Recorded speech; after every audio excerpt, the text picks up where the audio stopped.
الحمدللہ ماہ صیام ماہ رمضان نیکیوں کا موسم بہار کی آمد ہے، اور آج اللہ کے خصوصی فضل و کرم سے ہمیں ماہ رمضان شریف کا پہلا جمعہ نصیب ہوا۔ ویسے تو تمام مسلمان اس بات کو جانتے ہیں، مومنین کو پتہ ہے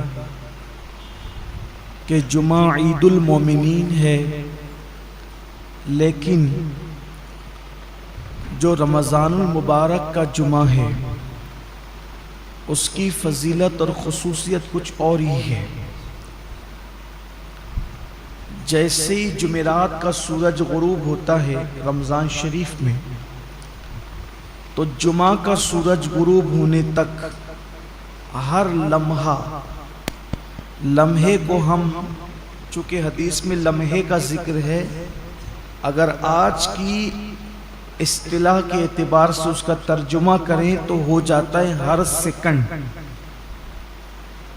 تو ہر لمحے میں 70,000 ایسے جہنمیوں کو اللہ جہنم سے آزاد کرتا ہے جن کے لیے جہنم کا عذاب لازم ہو چکا ہو، اپنے کرم سے وہ یوں ہی آزاد کرتا ہے، اور یہ سلسلہ پوری رات چلتا رہتا ہے، ہر لمحہ 70,000 پھر اس کے بعد دن میں بھی یہی سلسلہ، حتیٰ کہ جو جمعۃ المبارکہ کی آخری ساعت غروب آفتاب کے وقت آتی ہے، تو وہ جو سورج غروب ہونے سے لے کر اب سورج غروب ہونے تک جتنے لمحات میں 70,000 بخشے گئے تھے، ان سب کی تعداد کے برابر اس آخری گھڑی میں اتنے ہی لوگوں کو بخشا جاتا ہے۔ یہ ہے جمعہ کا رمضان المبارک، رمضان المبارک کا جمعۃ المبارک، ماہ رمضان کے جمعۃ المبارکہ کی شان یہ ہے۔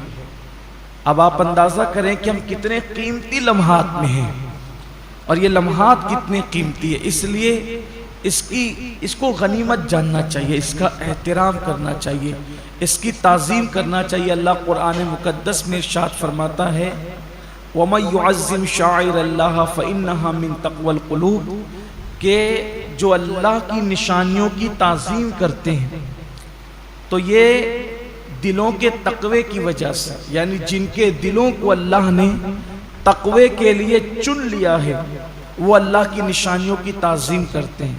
اللہ کی نشانیوں کی تعظیم کا مطلب کیا؟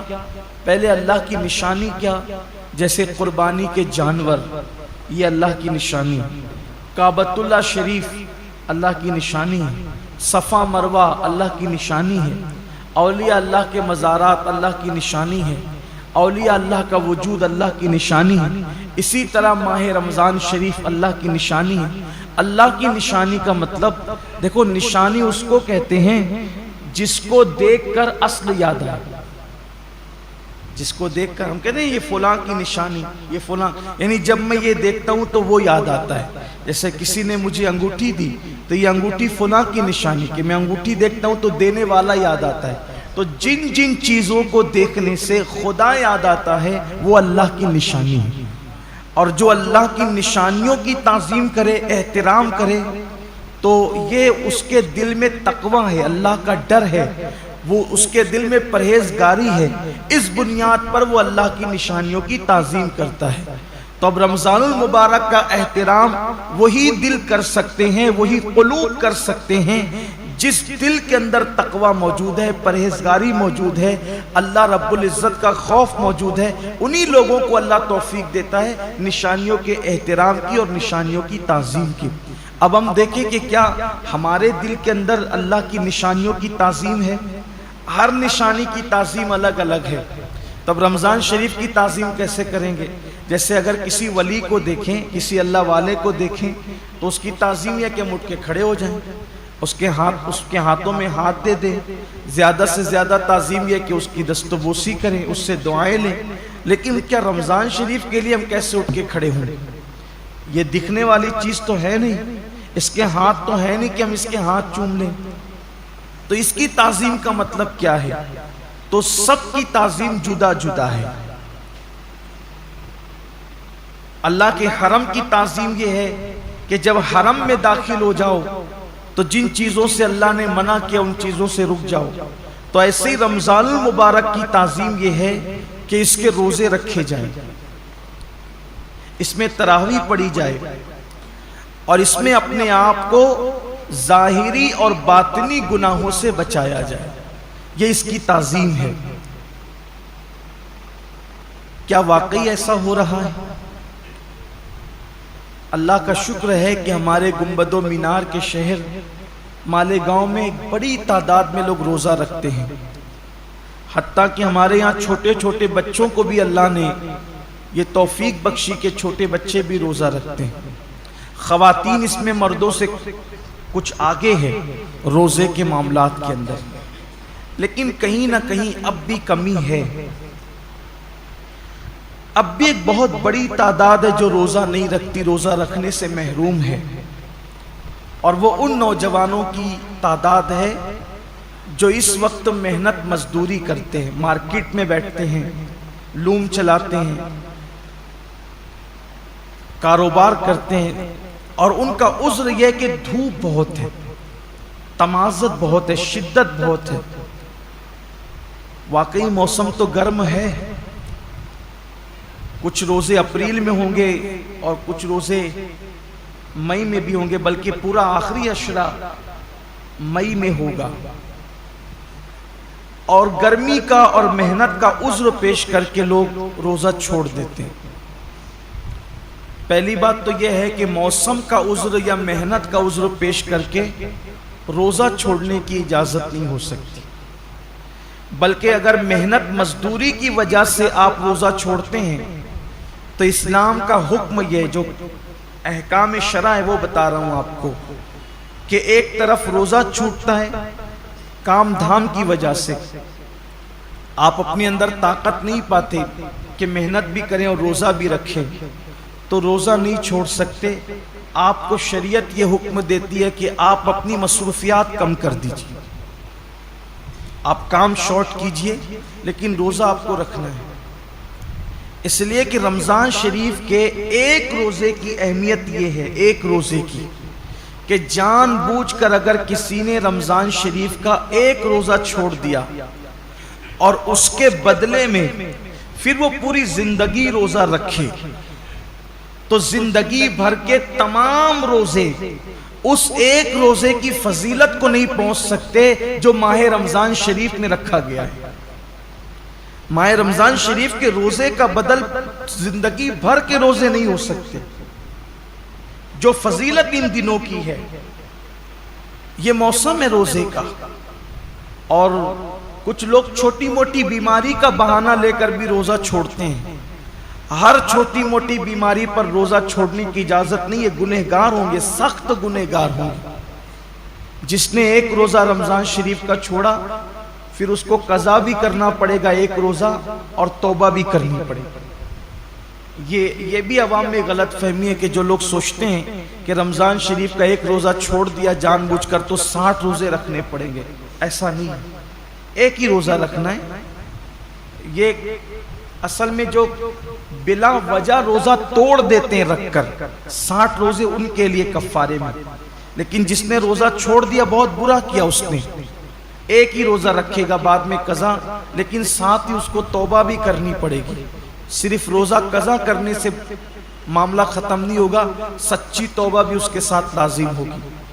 بلکہ جن لوگوں کے روزے کسی وجہ سے لا علمی کی وجہ سے پہلے چھوٹ گئے تو وہ عام دنوں میں غیر رمضان میں ان روزوں کی دھیرے دھیرے قضا کر لے. روزہ نہ رکھنے کا وبال بڑا دردناک ہے. اللہ کے رسول صلی اللہ علیہ وآلہ وسلم فرماتے ہیں کہ میں نے جب شب معراج جہنم کا مشاہدہ کیا تو میں نے دیکھا کہ کچھ لوگوں کے جبڑوں کو آگ کی کینچی سے کاٹا جا رہا ہے. میں نے پوچھا جبریل یہ کون لوگ ہیں؟ عرض کیا یا رسول اللہ صلی اللہ علیہ وآلہ وسلم یہ آپ کی امت کے وہ لوگ ہیں جو ماہ رمضان شریف میں روزے نہیں رکھتے تھے. اس لیے یہ دنیا ہے یہاں تو روتے گاتے گرتے پڑتے خوشی غمی میں زندگی کیسے بھی گزر جائے گی، لیکن ایک دن آخرت ہے، دنیا ختم ہونے والی ہے اور آخرت کبھی ختم نہیں ہوگی۔ آج عمل کر سکتے ہیں، اس کی اہمیت کا اندازہ نہیں ہے، جب اس عمل کا صلہ ملے گا اور عمل نہ کرنے پر سزا ملے گی تب انسان پچھتائے گا کہ کاش میں نے اس کا فائدہ اٹھا کر زندگی کا کچھ نیکیاں اکٹھا کر لی ہوتی، کچھ عمل کر لیا ہوتا۔ بلکہ مرنے والے اللہ کی بارگاہ میں منت کرتے ہیں کہ میرے اللہ ہمیں صرف 2 رکعت دنیا میں جا کر پڑھنے کی اجازت دے دے، لیکن ارشاد ہوتا ہے بندے جب ہم نے تجھے موقع دیا تھا اس وقت تو نے اس سے فائدہ نہیں اٹھایا، اب زندگی ختم ہو گئی ہے، اب دوبارہ کسی کو دنیا میں نہیں بھیجا جائے گا۔ اس لیے میں اپنے نوجوانوں سے کہتا ہوں بہانہ مت کیجئے، روزہ رکھنے والے کو صبر اللہ دیتا ہے۔ اور ایک بات آج آپ سے کہنا چاہتا ہوں، اگر کسی غربت کی، تنگ دستی کی یا محنت مزدوری کی وجہ سے آپ کا روزہ پر مشقت ہے، آپ کے روزے میں مشقت ہے، تکلیف ہے، تو یہ بات ہمیشہ یاد رکھیے گا کہ جس نیکی میں جتنی تکلیف ہوگی، جس نیکی میں جتنی تکلیف ہوگی اس کا صلہ اتنا بڑھا دیا جائے گا۔ روزہ رکھ کر اے سی میں سونے والوں کا ثواب الگ ہے اور روزہ رکھ کر لوم چلانے والوں کا ثواب الگ ہے، دونوں کا ثواب یکساں نہیں ہے۔ روزہ رکھ کر کے اے سی میں آفیسوں میں بیٹھنے والوں کا اجر الگ ہے اور روزہ رکھ کر کے دھوپ میں مارکیٹ میں بیٹھنے والوں کا اجر الگ ہے۔ وجہ کیا ہے؟ دیکھیے ڈاکٹر اقبال نے اس فلسفے کو بہت اچھے سے سمجھایا ہے۔ اقبال کہتے ہیں الفاظ و معانی میں تفاوت نہیں، لیکن الفاظ و معانی میں تفاوت نہیں، لیکن ملا کی اذاں اور مجاہد کی اذاں اور۔ جو مسجد کے اندر کھڑے ہو کر کے اذان دیتا ہے اس کے الفاظ بھی وہی ہے، اور جو مسجد کے اندر اذان پڑے اس کا معنی بھی وہی ہے، اور جو جہاد کے صحرا میں اذان دے اس کا معنی بھی وہی ہے اور اس کے الفاظ بھی وہی ہے۔ لیکن جو اذان کا ثواب مسجد میں کھڑے ہونے والے مؤذن کو ملتا ہے وہ مجاہد کو نہیں ملتا، اس لیے کہ دونوں کی اذان میں بڑا فرق ہے۔ مؤذن کی اذان پر چند لوگ مسجد میں آتے ہیں اور مجاہد کی اذان پر پوری قوم کو اللہ کامیابی اور فلاح عطا فرماتا ہے، دونوں میں بڑا فرق ہے۔ اس لیے کہ یہ اذان پنکھوں کے سائے میں ہے، یہ اذان چھت کے سائے میں ہے، یہ اذان راحتوں میں ہے، اور وہ اذان مشقتوں اور تلواروں کے سائے میں، دونوں میں فرق ہے۔ تو اسی طریقے سے اقبال کی فکر سے روشنی لے کر کہہ رہا ہوں، اور حدیث پاک کہ جس نیکی میں جتنی مشقت اور تکلیف ہوگی اس کا صلہ اتنا بڑھا دیا جائے گا۔ تو لوم چلانے والے مزدور کبھی غمگین نہ ہوں کہ کیسے کریں، ہمت سے کام لیجئے، جہنم مت خریدیے، جہنم کی عذاب مت خریدیے۔ اگر اللہ نے، اللہ کی مرضی کسی کو مزدور بنایا، کسی کو سیٹ بنایا، لیکن آپ کو کام ہمت سے لینا ہے، اللہ اس کا صلہ بہت بڑھا دے گا، اللہ اس کا اجر بہت بڑھا دے گا۔ اور پھر کاش کہ ایسا ہوتا کہ اس سنت کو زندہ کیا جاتا کہ اللہ کے رسول علیہ السلام جب رمضان شریف آتا تھا تو خطبہ دیتے تھے اور فرماتے تھے لوگوں جو تمہارے مزدور ہیں رمضان شریف میں ان کی مزدوری کچھ کم کر دو، یعنی ان مزدوروں کا کام کچھ کم، ان کو صلہ تو پورا دو، مزدوری پوری دو، لیکن ان کا کام کچھ کم کر دو، جیسے دوپہر میں ان کو سونے کا موقع دے دو۔ اب یہاں تو سیٹھوں کا حال یہ ہے کہ اگر مزدور نماز پڑھنے رمضان شریف میں بھی جائے تو ان کے ماتھے پہ شکن آتا ہے۔ یہ لوگ کہتے ہیں نا کہ حالانکہ سارے سیٹ ایسے نہیں ہیں، کچھ اگر سیٹ لوگ یہاں ہیں تو وہ برا نہیں مانے، مجھے تو لوگوں نے یہاں تک کیا کے بتایا کہ ایک سیٹ صاحب حافظ قرآن ہے، مجھے لوگوں نے نام کے ساتھ بتایا، میں نام نہیں لوں گا کیونکہ میں اللہ کے گھر میں واعظ و نصیحت کرنے کھڑا ہوا، غیبت کرنے کھڑا نہیں ہوا۔ کہا وہ حافظ قرآن ہے، وہ خود نماز میں گئے اور جب مزدور نماز پڑھ کر کے آئے تو انہوں نے کہا کہ اب جا تو نماز ہی پڑھتے رہے، یہاں سے نکل جا، یہ صورتحال ہے۔ پھر جس قوم کو کا حال یہ ہو کہ وہ اس قدر گندی سوچ کی حامل ہو جائے کہ وہ اپنے مزدور کو نماز پڑھنے تک جانے نہ دے، پھر ان کے کاروبار تباہ نہیں ہوں گے تو اور کیا ہوں گے؟ ان کے کاروبار کی ملائی دوسرے لوگ نہیں کھائیں گے تو کیا کریں گے؟ کل اور آج کے کاروبار میں کچھ فرق محسوس کرتے ہیں آپ؟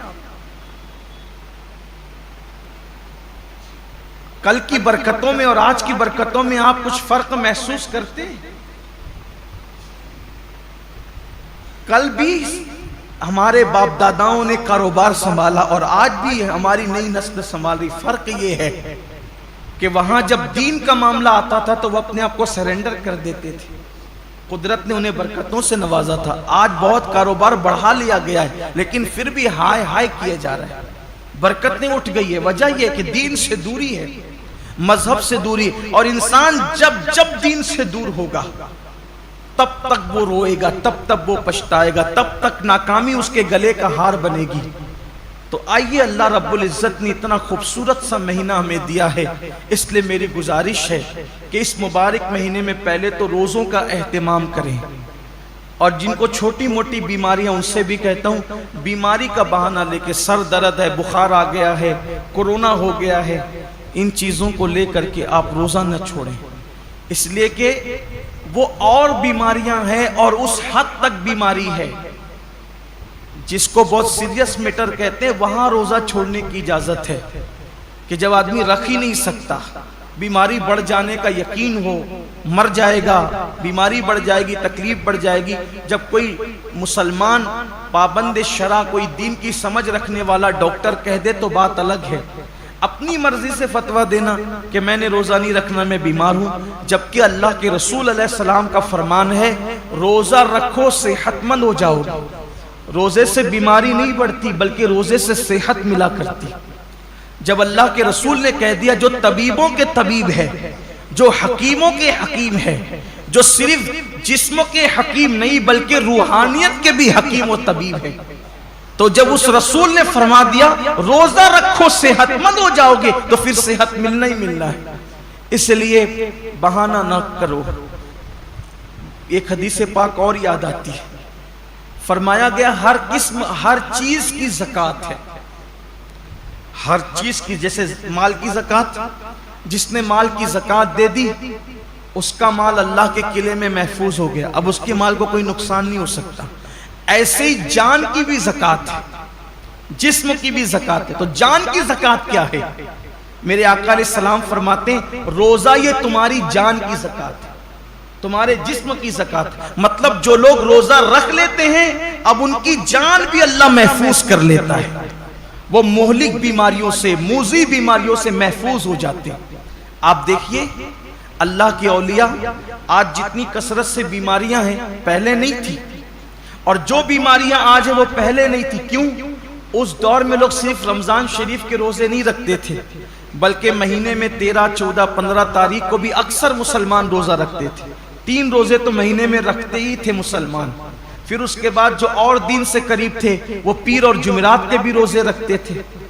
پھر موقع بموقع عاشورہ کا روزہ، یہ روزہ، وہ روزہ، یعنی جو موقع آیا اس کے بہانے سے روزے رکھتے تھے۔ اس لیے یہ بیماریاں ان کو نہیں تھی جن بیماریوں میں ہم مبتلا ہیں۔ کیوں؟ کیونکہ وہ جسم کی زکوٰۃ نکالتے رہتے تھے، اور جب زکوٰۃ نکلتی رہے گی تو جسم محفوظ ہوتا رہے گا۔ ہم سمجھتے ہیں کہ کھانے سے طاقت ملتی ہے، طاقت کھانے سے نہیں ملتی، کھانا تو ایک بہانہ ہے۔ فرمایا گیا کم کھانا یہ صحت انسان کو صحت مند کرتا ہے، کم غذا انسان کو صحت مند کرتی۔ ہم کھانے کے لیے پیدا نہیں ہوئے، کھانا ہمارے لیے پیدا ہوا۔ بزرگوں نے فرمایا جینے کے لیے کھایا کرو، کھانے کے لیے جیا مت کرو، اللہ کے لیے جیو۔ یہ انسان کی سوچ اور فکر ہونا چاہیے۔ تو پہلی چیز یہ ہے روزہ رکھیے، روزے کا اہتمام کیجیے، اور روزہ رکھیے تو اس طرح رکھیے جیسے اللہ نے روزہ رکھنے کا حکم دیا ہے۔ یہ دوسرا باب آپ کے سامنے پیش کرنے لگا۔ پہلے تو روزہ رکھیے، اب جو روزہ رکھتے ہیں ان کے لیے اس طرح رکھیے جیسے اللہ نے رکھنے کا حکم دیا۔ اب اللہ نے روزہ رکھنے کا حکم کیسے دیا؟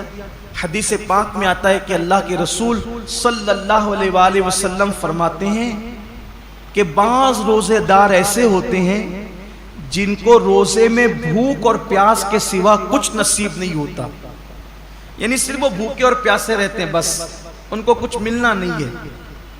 وجہ اس لیے کہ انہوں نے جو حلال کھانا تھا، توجہ کرنا، جو حلال کھانا تھا، جیسے کھانا حلال ہے نا، پانی بھی حلال ہے، مغرب بعد تو کھا سکتے ہیں نا، وہ تو حلال ہی ہے، صبح صادق سے پہلے کھا سکتے ہیں، حلال ہی ہے، لیکن روزہ رکھنے کی نیت کرنے کی وجہ سے وہ حرام ہو گیا تو رک گئے کھانے پینے سے۔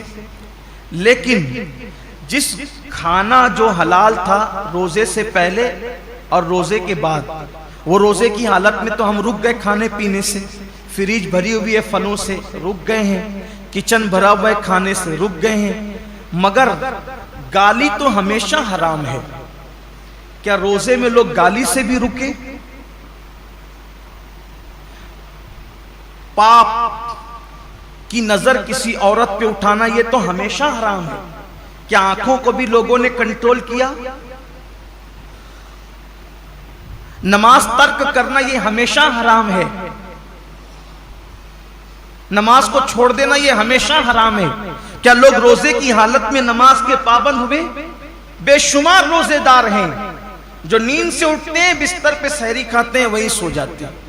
یہ کون سا روزہ ہے جس میں کوئی نماز ہی نہیں؟ یہ کون سا روزہ؟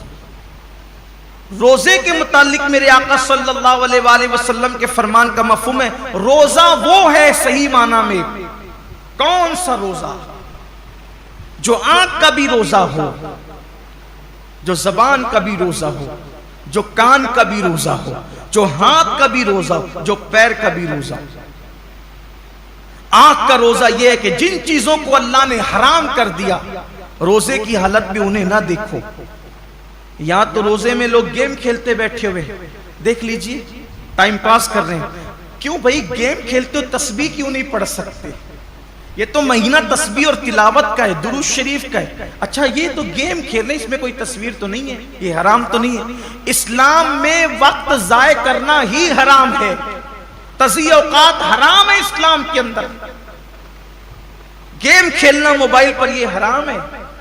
حالت روزہ میں یہ کون سا حرام کام لوگ لے کے بیٹھ گئے؟ بچے گیم کھیل رہے ہیں، جوان گیم کھیل رہے ہیں، عورتیں گیم کھیل رہی ہیں، لگے ہوئے سب موبائل پر۔ تو روزہ رکھا تو کیا معاذ اللہ ہم نے احسان کیا کہ آپ گیم کھیلنے بیٹھ گئے؟ یہ روزہ تو نہیں ہو سکتا۔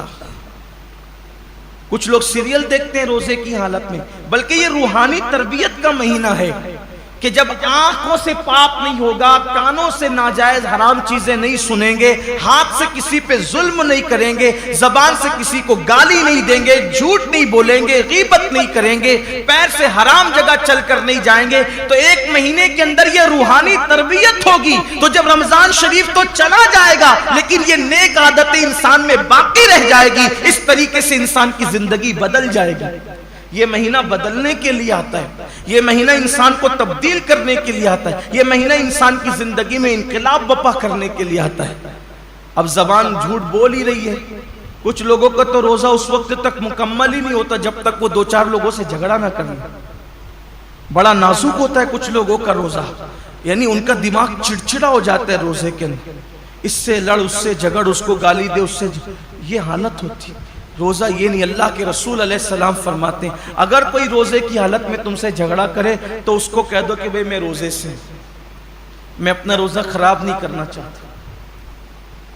روزے میں جھگڑا نہیں ہونا چاہیے، روزہ نہیں ہے۔ اب آپ کے سامنے بتاؤں، ایسا روزہ رکھو کہ کھانے پینے کے ساتھ آنکھ پہ بھی کنٹرول ہو، زبان پہ بھی کنٹرول ہو، ہاتھ پہ بھی کنٹرول ہو، پیر پہ بھی کنٹرول ہو، سوچ پر بھی کنٹرول ہو۔ اب ایسے روزے کا صلہ کیا ہے؟ تو اللہ خود فرماتا ہے روزہ میرے لیے ہے اور میں ہی اس کی جزا ہوں۔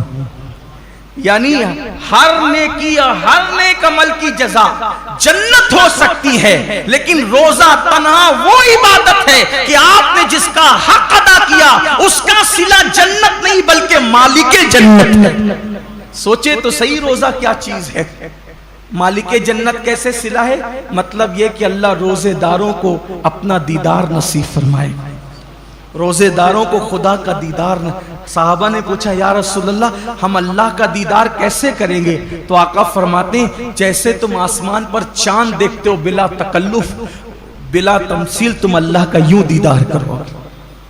سوچئے حضور اتنے خوبصورت ہیں تو حضور کو بنانے والے رب کے حسن کا عالم کیا ہوگا. کائنات اتنی خوبصورت ہے تو کائنات کو بنانے والے رب کے حسن اور اس کے جمال کا عالم کیا ہوگا. تو اللہ کے لیے ایسا روزہ رکھو.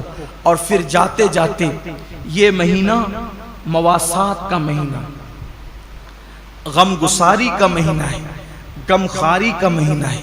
مواسات کا مطلب غم گساری کا مطلب غم خاری کا مطلب ایک دوسرے کا خیال رکھو. ایک دوسرے کا خیال رکھو، نمائشی طور پر نہیں حقیقی طور پر. ایک دوسرے کا خیال رکھنے کا مطلب اگر کوئی حاجت مند نظر آئے اس کی حاجت کو پورا کرو. کوئی تکلیف میں نظر آئے اس کی تکلیف کو پورا کرو. بلکہ آپ مجھے یہ بتائیں کہ آخر اللہ رب العزت تو بے نیاز ہے. جن کے گھر کی فریجیں بھری ہے، کچن بھرے، ان کو بھوکا رہنے کا حکم کیوں دیا؟ کبھی سوچا روزے کا فلسفہ کیا ہے؟ کہ دن بھر تمہیں بھوکا پیاسا رہنا ہے، سب کچھ ہے پھر بھی بھوکا پیاسا رہنا. جیسے کچھ نیکیاں کچھ عبادتیں خاص مالداروں کے لیے رکھی ہے، ویسے کچھ عبادتیں اللہ غریبوں کے لیے رکھ دیتا. جیسے قربانی مالداروں کے لیے ہے، زکوٰۃ مالداروں کے لیے ہے، حج مالداروں کے لیے. یہ عبادتیں تو مالداروں کے لیے مخصوص کر دی. تو روزے جیسی بھوکے پیاسے رہنے کی عبادت بھی غریبوں کے لیے مخصوص کر دیتا. ایسا کیوں ہوا؟ سب روزہ رکھو، سب کو بھوکا پیاسا کیوں رکھوا رہا ہے؟ وجہ یہ ہے کہ مالدار لوگ 11 مہینے پیٹ بھر کے حلق تک کھاتے ہیں تو ان کو پتہ نہیں ہوتا ہے کہ بھوکوں کی بھوک کیا ہوتی ہے. جو بندہ جس تکلیف سے گزرے گا نہیں اس کو اس تکلیف کا احساس کبھی نہیں ہوگا. جو یتیم نہیں تھا اس کو یتیموں کا درد کبھی پتہ نہیں چل سکتا. جو غریب نہیں ہو اس کو غریبوں کا درد کبھی پتہ نہیں چل سکتا. جو پیدائشی مالدار ہو ان کی فکر میں اور جو غریبی سے مالدار کی طرف آئے ہیں ان کی فکر میں زمین آسمان کا فرق ہے.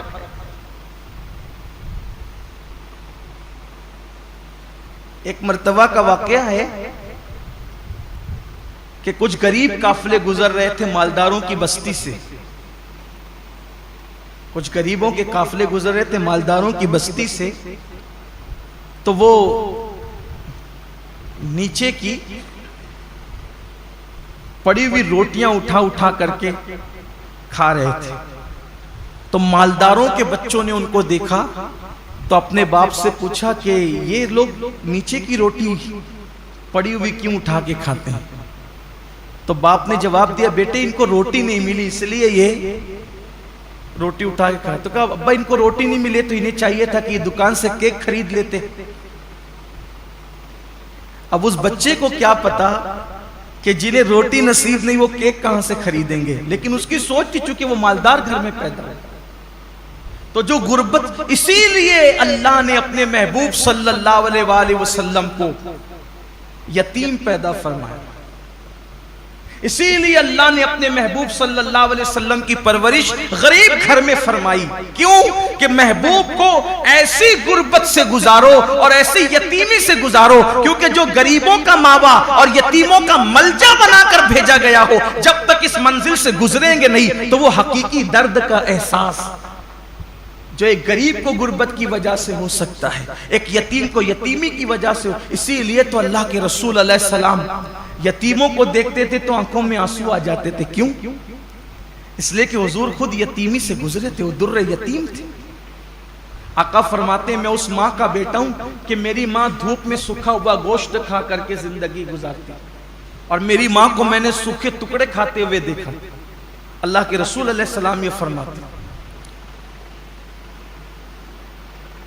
تو یہ روزے جو رکھائے جاتے ہیں ایک مہینے تک، اس کی بہت ساری حکمتوں میں سے ایک حکمت یہ بھی ہے، 11 مہینے تک پیٹ بھر کر کھانے والوں ذرا ایک مہینے بھوکے رہ کر دیکھو کہ دنیا کے اندر جو قوم روٹی کے ٹکڑے کو ترس رہی ہے، آخر بھوک کس چیز کا نام ہے، تاکہ ان کی بھوک کا تمہیں احساس ہو۔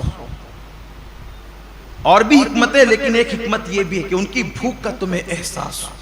تو یہ مہینہ مواسات کا مہینہ ہے، حاجتیں پوری کرنے کا مہینہ ہے، تکلیفیں پوری کرنے کا مہینہ ہے۔ اللہ کے رسول علیہ السلام کا فرمان ہے، حدیث پاک میں آتا ہے کہ جو ماہ رمضان شریف میں اپنے کسی مومن بھائی کی صرف ایک حاجت پوری کر دے، ایک حاجت، اللہ تعالیٰ اس کی 10 لاکھ حاجتوں کو پورا فرمائے گا، اور اس کو گناہوں سے ایسے پاک کر دے گا جیسے وہ ابھی اپنی ماں کے پیٹ سے پیدا ہوا۔